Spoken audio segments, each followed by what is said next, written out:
បាទជំរាបសួរបងប្អូនថ្ងៃនេះខ្ញុំបាទមានសេចក្តីសំណូមរីករាយសូមដិតយករូបភាពជាវីដេអូចែកជូនបងប្អូនទៅគ្រាន់ទស្សនាកម្សាន្តបន្ទាប់ពីធ្វើការនឿយហត់អញ្ចឹងនេះគឺជាទស្សនវិជ្ជាដែលខ្ញុំបាទបានផ្ដិតយកនៅលើឆ្នេរអូឈើទាលបាទចុងឆ្នេរអូឈើទាលហើយគឺជាឆ្នេរដែលមានភាពស្រស់ស្អាតមានភាពទាក់ទាញទៅដល់ភ្ញៀវទេសចរជាតិអន្តរជាតិហើយផងដែរនោះបងប្អូនក៏ឃើញសន្តាគារដែលទើបនឹងសាងសង់ថ្មីហើយមានច្រើនបន្ទប់បាទគឺមានលក្ខណៈស្អាតមែនតែននៅសង់នៅតាមបណ្ដោយនៃឆ្នេរអូឈើទាលនេះតែម្ដងបាទចឹងនេះគឺជាទស្សនវិជ្ជាពេលល្ងាចដែលខ្ញុំបាទបានផ្ដិតយកដើម្បីធ្វើការចែករំលែកនៅក្នុងបណ្ដាញសង្គមសម្រាប់បងប្អូនដែលចូលចិត្តតាមដាននៅក្នុងបណ្ដាញសង្គមជាពិសេសគឺនៅក្នុង YouTube តែម្ដងបាទនេះបងប្អូនឃើញហើយបងប្អូនប្រសិនបើមកទស្សនានៅឆ្នេរអូឈើទាលនេះបងប្អូនអាចគយគន់ទស្សនវិជ្ជាថ្ងៃលិចបានយ៉ាងស្អាតតែម្ដង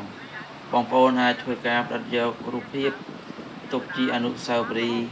សម្រាប់ដំណើរកម្សាន្តរបស់បងប្អូននៅក្នុងខេត្តព្រះសីហនុនេះហើយបន្ថែមទៀតខ្ញុំបាទនឹងផ្ដិតយករូបភាពបន្តទៀតចែកជូនបងប្អូនទុកគ្រាន់មើលកម្សាន្តហើយខ្ញុំបាទសង្ឃឹមថាបងប្អូនភ្ញៀវទេសចរជាតិអន្តរជាតិដែលមានគម្រោងក៏ដូចជាការមកលេងកម្សាន្តនៅក្នុងខេត្តព្រះសីហនុនិងរីករាយនៅឆ្នេរអូឈើទាលនេះផងដែរបាទអញ្ចឹងនៅក្នុងខេត្តព្រះសីហនុគឺមានឆ្នេរជាច្រើនដែលជាឆ្នេរផ្ដល់នៅសក្តានុពលទៅដល់វិស័យទេសចរសម្រាប់ជាដំណើរកម្សាន្តហើយក៏ជាផ្នែកមួយនៅក្នុងការអភិវឌ្ឍសេដ្ឋកិច្ចប្រទេសជាតិផងដែរបាទអញ្ចឹងដើម្បីកុំឲ្យខាតពេលសូមបងប្អូនតាមដានទស្សនានៅវីដេអូទាំងអស់គ្នាហើយសង្ឃឹមថាបងប្អូនពេញចិត្តសូមបងប្អូនជួយចុច like និង share នៅវីដេអូនេះម្នាក់មួយ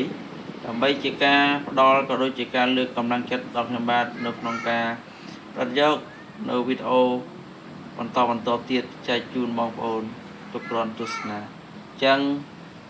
សូមអរគុណបងប្អូនសម្រាប់ការតាមដានហើយសង្ឃឹមថាបងប្អូននឹងតាមដានវីដេអូនេះរហូតដល់ចប់ទាំងអស់គ្នាហើយខ្ញុំបាទសូមស្វាគមន៍រាល់ការបញ្ចេញមតិរាល់ការ comment នៅក្នុងនៃស្ថាបនាទាំងអស់គ្នាអរគុណច្រើនជួបគ្នានៅវីដេអូក្រោយៗ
យើងដើរឡើងនេះផង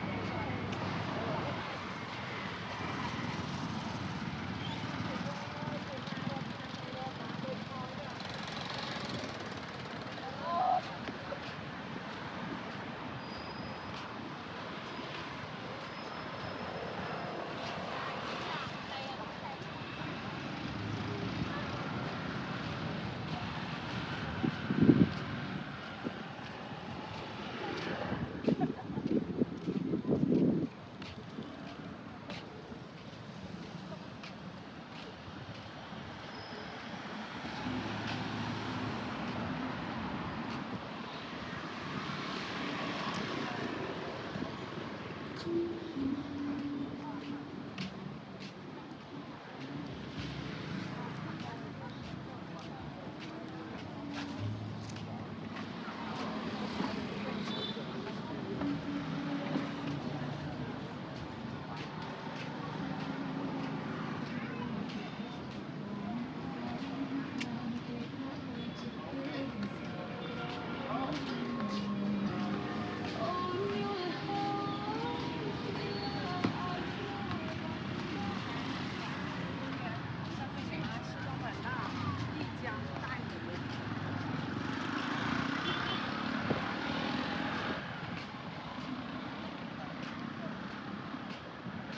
chưa mà